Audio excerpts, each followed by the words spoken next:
Yes. So, welcome. You're now talking to students in Norway. I want you to introduce yourself and tell them a little bit about yourself and what you do and where you're from. My name is Josh Roseberry. I was born in Rio Rancho, New Mexico, in the United States. I grew up in Colorado. I went to school in Los Angeles, and now I live in Florida. So I've been all across the United States.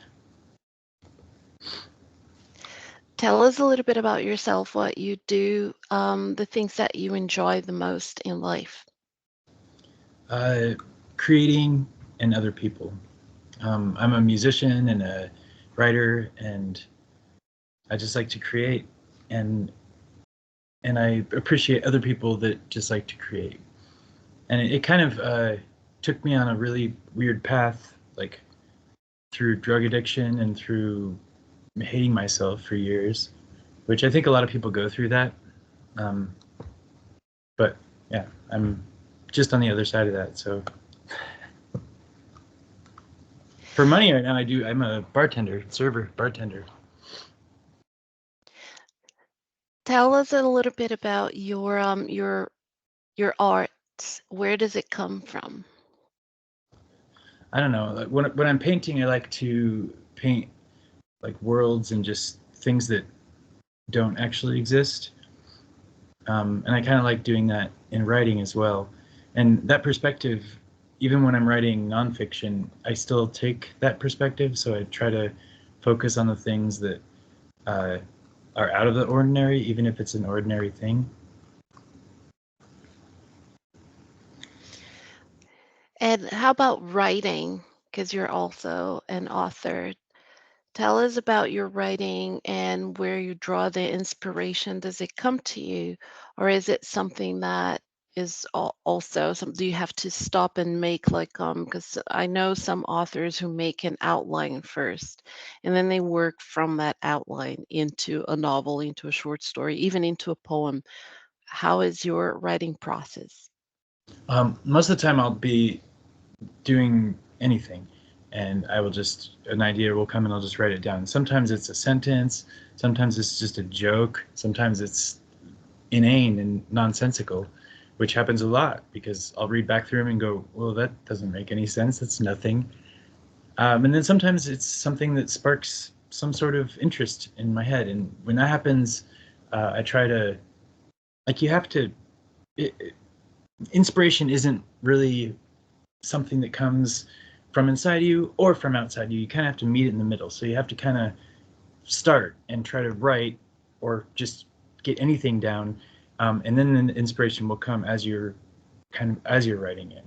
So sometimes an idea can be hashed out for ever. I mean, I have probably 50 ideas that maybe will never come to fruition, but I've put enough time into them that they've built on something else, and then maybe I can combine ideas, one that I had 25 years ago, and then one that I had right now, and then that makes the story complete. And there's a lot of different things. There's not really a correct way to do it. I've known a lot of different writers, and nobody has the same MO. Some guys have to get stone drunk before they can write anything half decent. It's just everybody's different, and we're all weird. All writers are weird, so that you like just embrace that part of yourself. And the people that are the most authentic are the people that just embrace that part of themselves, and they're like, yeah, this is the part of me that is weird, is me, and that's the part that when I express it comes out as interesting. And a lot of people are scared of that, and so being able to do art is really a courageous act that you're performing for yourself. Just gotta lay it all out there. Yeah, I like that courageous act. Can you see me, by the way? Because I can't see myself, so I don't know. Yes, I can see you. You're good. I like Okay, how you cool. blurred out the background. Yeah, It's it's pretty just slick. it's very distracting because there's pictures on the wall and stuff like that. So, I like how you describe the creative process as a courageous act because by the time things make their way onto paper or onto a song or lyrics or even canvas anywhere, you're taking out of yourself and putting it out into the world. So Yeah. it's a brilliant way to describe it. In the movie Jerry Maguire, he goes and he does this manifesto and he takes it to Kinko's and to get it like copied and made into a thing. And the guy that does it for him, this is before you did it all yourself at your house. You had to go to a store to have him print you off your manifesto. And he says, he gives him his manifesto back and he goes, "That's how you become great, man. You hang your balls out there." And I always, that kind of resonated with me. I'm like, you kind of have to. You got to just lay it all out. You have to. Nobody else, otherwise, you'll just kind of float through life and nobody will ever know. And so if you are some sort of an artist or you feel that you're an artist, you just have to put it out there. And it's really uncomfortable and it's awkward. And every time, there's no time when pitching your own ideas is not an awkward thing. And you just kind of got to get through that and do it anyway. Yeah, and Jerry Maguire is a reference. I don't know if my students will get it, but I get it. I've seen the movie with Tom Cruise Yeah. and the lady from Bridget Jones' Diary, And Renee Zellweger. Yes, Cuba they Gooding Jr. yeah, he won an Oscar for that for Best Yeah. Supporting Actor. But the whole story, what is inspiring about that is he had a vision and he had no idea how it was going to work out, but he just went with it. Yeah. So yeah, that's the moral of the story right there. So let's talk about American studies, which is part of what we study here in Norway. We study different countries, English speaking countries, but the United States is one of the most important, whether people like it or not. It just is. So, Well, that's kind of what they teach us too. So, I mean, and it's not, we're not any more important than any other country. It's just that, I mean, the when we're taught to embrace our own hubris and build on that based on just things that we've read in a book that has been completely whitewashed, uh, that's the American education system. So if you're not autodidactical, you just believe things that aren't even real. That's what I think of American but education. it has its downsides. But what I do try to teach my students is to see outside of Norway as well. We always bring it back to where we are because we're living here in Norway, but we should understand how it is outside Europe. But in English, they study the United States, England, Ireland, and Scotland, Australia, New Zealand, Canada, all of the countries that I like speak that. English, and some of the culture. And when I say America is at the top of that list, is because if you turn on a TV here in Norway, American shows are always on. Yeah. People try to emulate an American accent. There's a lot of the culture that goes with it as well. So they should understand how the country operates, but from the inside. That's why I have guest speakers like you, a true American who can talk about your experiences. So I want you to talk about freedom of speech and how you perceive it and how you think it works out in the United States. um, you want to be able to say whatever whatever you're feeling, and it makes sense to say that everyone should be able to do that. And the issues always come up because you run into your feelings uh, cross with someone else's, and so that's where freedom of speech gets cut off a lot, especially with um, in politics. Even though we're supposed to be able to say anything that we want about anybody, um, we get muted all over the place. And um, like right now, people are getting uh, like completely shut down for speaking out against Israel. And I don't know enough about that conflict specifically. I do know that it seems like genocide, but I don't know enough about it to really speak about it too much. But things like that are the reason that you should be able to say whatever you want, and that's where freedom of speech matters. It can get fuzzy with people's feelings though, because you can hurt other people and not mean to. But everything is a balance. Your whole life, everything that you do there's negatives and there's positives, yin yang, there's pros and cons. But do you think it works out in America to where you're able to say what you feel and what you believe? And do you think that is respected from a legal standpoint, for example? What are certain things that you're not allowed to say? Because I feel like where the lines get blurry is where people use freedom of speech or that as an excuse to be racist, to be homophobic, to be hateful. Yeah. How do you balance that out? Um, but you really can say anything if you're respectful, and a lot of people go too far and they're not respectful, and then it turns into hate speech, and um, so it's you have to be careful, but you're never going to be able to make those kind of things a consistent law because it's different everywhere, and some things can be said in one place and not in another place, and it's it's very that's one of the most um, murky things about being a human is because we have this communication platform that we don't really understand all the implications of it. We don't understand everything that somebody's trying to say, and it's definitely an imperfect form of communication. So it's I don't think that's ever going to be legislated in a way that would be correct.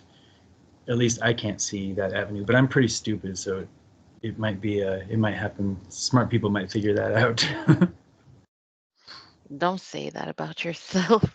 But what I think When that I say that, I mean like the amount of knowledge there is. I have just a fraction of it, and I might have more than other people, but I still only have a fraction of the amount of knowledge that's available to me. And so there's no way that I could possibly make uh, a statement about speech and other people's speech that would fit for everyone. You know what I mean? I hear you. What happens with that is I feel like people misunderstand the concept of freedom of speech. And for instance, if somebody holds a KKK rally somewhere Mhm. and they are inciting violence, that is not freedom of speech. That goes over the line. It goes into So hate speech. Yeah, yeah. Once you're in hate speech, you go beyond just words because you are inducing other things, and so there has to be a line, and that's freedom of speech is being able to say something, but you are inciting someone else. Like you can say, "Hey, I hate this person," and then that person is mad at you, and if you did it in a way that is insulting a whole group of people, then they're all mad at you. So you have to be able to be smart enough to balance that if you're gonna just say anything. absolutely. We just finished celebrating Women's History Month. I try to do all of that in my classes. I try to do that in my classes. And not everyone is happy with it, with Women's History Month. We did Black History Month. Not I everyone think it's thought it just was necessary. old crusty white guys that get mad at that. You I've would be never seen you'd any be like. surprised. But we did Black History Month, Women's History Month. In one of my classes, we're studying the influence of Latino culture in the United States. So we're touching on that. We just talked about the influence in pop culture. We talked about Selena Quintanilla and Jennifer Lopez. I try to bring it to pop culture because I feel like that's an area where people can focus and learn at Yeah, the same time. yeah. So now we're gonna have in May Norwegian History Month because it's their month when they celebrate the Constitution Day on the 17th of May. What do you think about such celebrations of different cultures and different points of view, like when you have Pride Month and Black History Month, Women's History Month? Do you think that is oppressive to somebody who is a straight white man? Or do you think that is just a good thing to broaden your horizons? What is your opinion about all these cultures being I don't think any celebrated? of it is oppressive. It's not oppressive to celebrate people, and you can just break down the groups and celebrate those people. That's okay. I mean, the rest of the time, basically, the rest of history is like White History Month, and it has been since like forever. It just stopped being that way like this century. So I think that it's okay. Everybody should be able to celebrate whoever they are.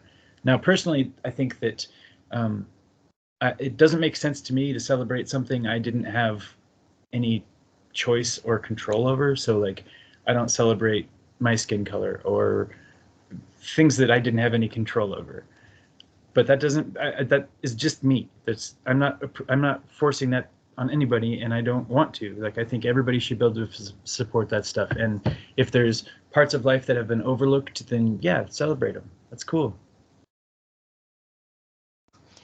And so we're going into April now, and the school year ends in June for us.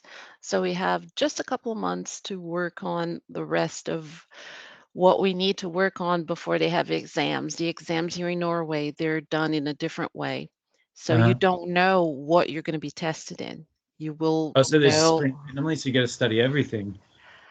So pretty much. So they don't know that they're going to have an exam in English yet, but if they do, they should be able to understand spoken English. That's why I have the interviews for them to listen to people how they really talk.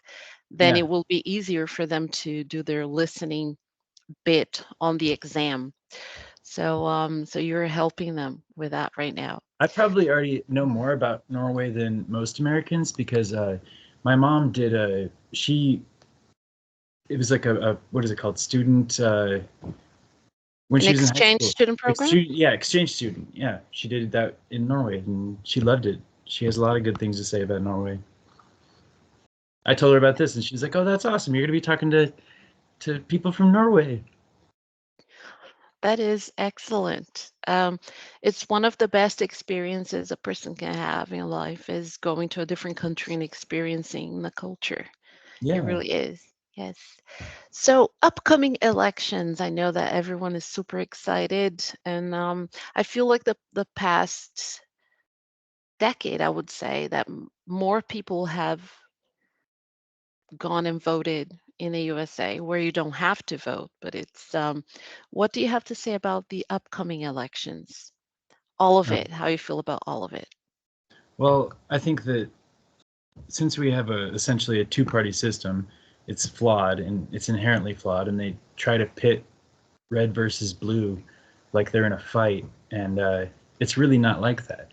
And there's a lot more gray area than politicians talk about, and the politicians that we've elected haven't done um, much of what they said they were going to do. So right now, voting for either Joe Biden or Donald Trump is like you want a bag of shit or a shoe full of shit, and it's it seems like I can't even believe that it's 2024 and these two guys are the only two guys. Those are the two guys.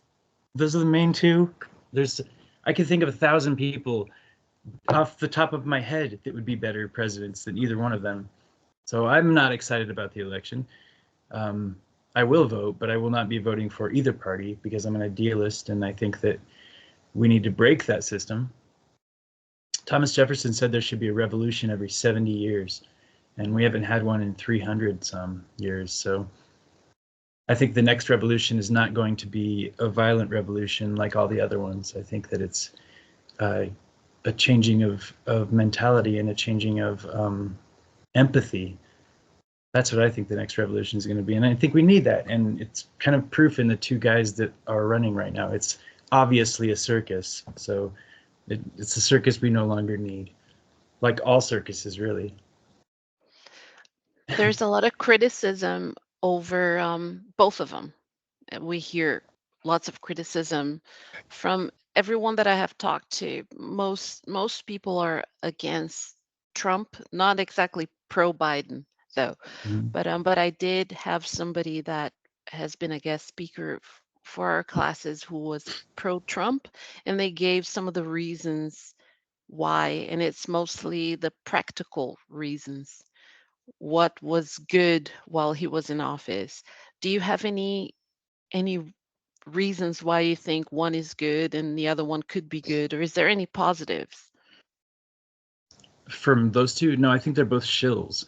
I mean, Donald Trump has been a outspoken Democrat up until like 2014, and he's also been he'll sell himself for anything. And Joe Biden has been a politician in the same system forever, and I don't trust either one of them at all. And I really, really wish that other idealists like me would vote and break the two-party system. That's what I wish happened. So it's a good thing that people are voting though, because then you have to make your voice count in democracy. That is the whole point, And isn't there's a it? problem. That's a lot of people that think like me just don't vote because they're completely disenchanted, which I totally understand.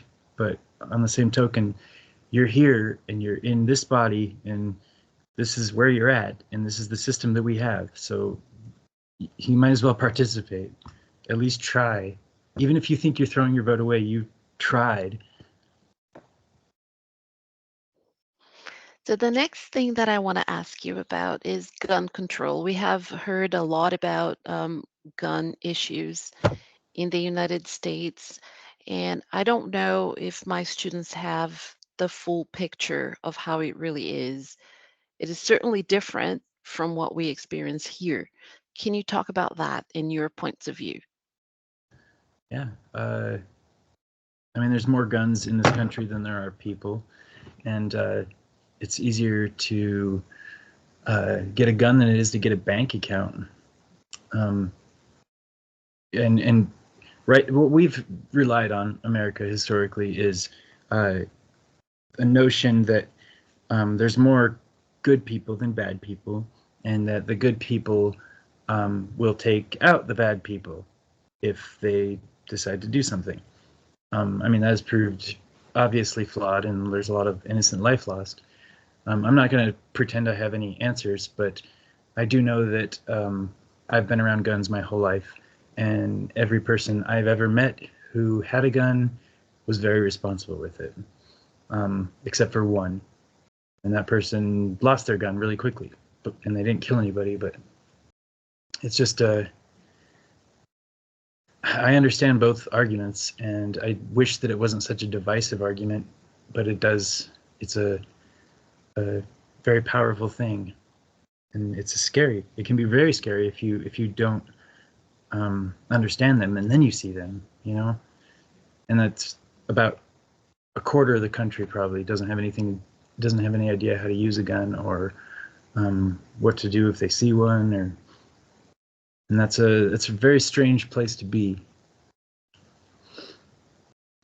So recently, we have seen a lot of, and that's the sad part about the media is you always hear about the negatives first. We always hear about a school shooting, about a shooting at the mall, something horrible that has happened in the United States. We hear of it immediately on the news, and then it makes it seem like you're never safe in the US. What do you have to say about that?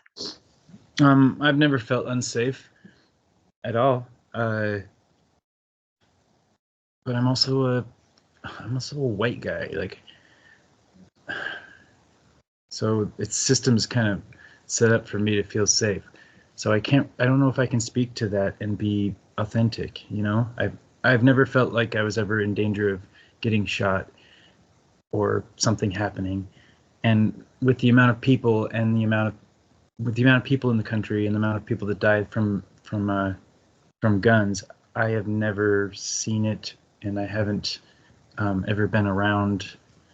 And I'm from Colorado. Like, that's where a lot of it started, was Columbine, and that was like the first big public mass school shooting, and it didn't change very much about my day-to-day life except for kind of raise the fear level. And I think that's also a problem of access to information. Like we get all the information right away, so we know about all the shootings that happen in the same day, when up until 50 years ago that stuff would have taken a little bit of time at least. So it's weird. We have all the information that we want at our fingertips, and it's kind of drowning us, you know, because it's unintentionally pulling out all of the negative traits. It's like a consumerism. It's preying on our natural proclivity to just consume everything, because up until a couple hundred years ago you had to in order to survive. But now, since we have excess, it's switched in consumerism, and we're still feeding that biological need that has been planted there a long time ago, and we're just doing it with different things. And that's part of it too. We have a whole chapter that we studied on this textbook about fake news and social media and how things spread so fast. But what happens with, you mentioned Columbine, and some people idolize those two boys and they think of them as heroes. There is a culture built behind it, which is really negative and really destructive. So it's I think that's part of what it's an inevitable byproduct of just uh, people being disenfranchised with the systems that they're in, and people not trusting any of the systems, and like we can't rely on the medical system. There's a lot of really good people inside of the medical system, but the system itself in America is very broken. And I mean, that goes with insurance, because insurance is only for the middle class, which is completely evaporating. Because rich people don't have insurance. They don't care. They pay money. They'll just pay for it. So, I mean, that was a flawed plan at the very best. And there's a lot of systems like that. We still have a prison culture system. We have more people in prison than everybody else, like, combined. It's stupid. And the war on drugs, like, that was a main point for multiple presidencies through multiple decades. And it was all just a hoax. It was all just a waste of time. So yeah, being disenfranchised and not have any sort of belonging, that it's a recipe for things like that to happen, and for people to look at people that are just breaking the system as heroes. Like, that's what Trump's whole plan was, to rally up these people I'm talking about and say, hey, I'm gonna go in there and break the system. I'm an outsider, and they all hate me, and you should follow me because they all hate you too. And it worked. Now he's it gonna did, do it didn't again. it? It looks that way. But I want to finish this on a very positive note, which I think is a positive note. We study the American dream, the dreamers, and all the definition behind it. I'm not going to give you the book definition, but I want you to tell me what the American dream means to you. And do you think you have achieved it? Are you chasing it? Is it possible? What are your thoughts? I don't know. Well, the American dream, um, the way it was taught to me, it seems selfish. Um, and I know that it was born out of something innocent, and just allowing someone to do and be what they wanted to be and what they wanted to do. Um, but it seems like it's a dwindling proposition, because most of the people in my generation, and mostly all the people in the generation underneath me, uh, have not achieved what somebody from the two generations above me would call the American dream. So it's like an evolving thing. Like, the American dream to me is people not starving to death, people not freezing to death, people having homes, and that's not part of the original American dream because they didn't know that they needed to think about that. And I don't think that they were doing anything intentionally uh, sadist or anything. They thought that if everybody could stand on their own 2 feet, then everything would be good. And it's a difficult thing to achieve in practice. But I really love America, and I don't talk bad about it and its people. I'm talking bad about the system that doesn't work anymore. And it may have worked at one point, but there's a lot of things that need to be fixed. And without being open to that, with just blind hubris and saying, America's the best, which is kind of what I was taught, uh, it will never get better because you got to keep growing. So the American dream to me is different than it is for someone in generations above me. Does that all make sense? I want to make sure it makes sense. It does make sense. We have been studying what the fundamentals of the American dream were before, and I love how you put it together with comparing it to what it was before and what it is for people now. But thank you so very much for doing this. You are well. I'll let you know what the feedback is and how your interview is received. It will be a Cool. part of their listening practice for them to learn how to listen to someone and take notes and understand what's being said. They do have a segment of that in their exam, so I want them to be prepared. You're gonna have to define a lot of my weird words, aren't you? No, well, I'll put subtitles for them, and then if they have questions, then we'll do a whole Quizlet study set for them with Cool. words, and I'll show you later, so we'll see how it Awesome. went. Thank you, Pollyanna. It was good seeing you. Yes, thank you. So I'll stay in touch, and I'll let you know how this goes. All right. Have a good day. You too. Bye.